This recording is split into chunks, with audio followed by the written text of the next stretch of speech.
उपमुख्यमंत्री अजित पवार यांचं अपघाती निधन झाल्यानं बारामती तालुक्यातील काटेवाडी गाव सुन्न पडलं। दादांच्या जाण्यानं संपूर्ण गाव हळहळलं असून संपूर्ण काटेवाडी शांत झाली। काटेवाडीत अजित पवारांचा बंगला असून बराच वेळ अजित पवारांनी या बंगल्यात घालवला। त्यांची खास आठवण जपणारा काटेवाडीतील बंगला आज दादांच्या जाण्यानं सुनासुना झाला।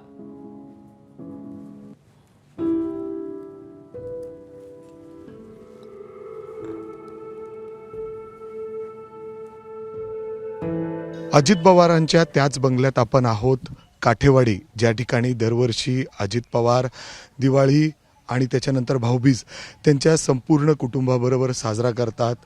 याच समोर जिथं आपण बघतोय संपूर्ण बहिणी, सगळ्या बहिणी त्यांच्या येत असतात आणि इथंच ते भाऊबीज साजरा करतात। आणि याच कट्ट्यावर बसून अजित पवार आणि सुप्रिया सुळे यांनी एकमेकांसाठी गाणी देखील गायलेली होती आणि याच सगळ्या बंगल्यामध्ये हे सगळं काही दिवाळीचं जे आनंद असायचं ते रंगायचं।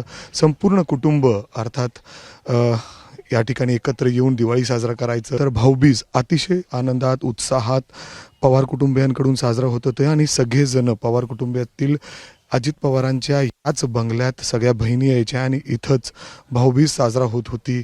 अर्थात एबीपी माझाने ही बातमीसुद्धा कव्हर केली होती। याच ठिकाणी सगळ्या बहिणी बसून अजित पवारांना ओवाळत होते आणि आज याच बंगल्यातून अजित पवारांचं जे पार्थिव आहे ते नेण्यात आलेलं आहे।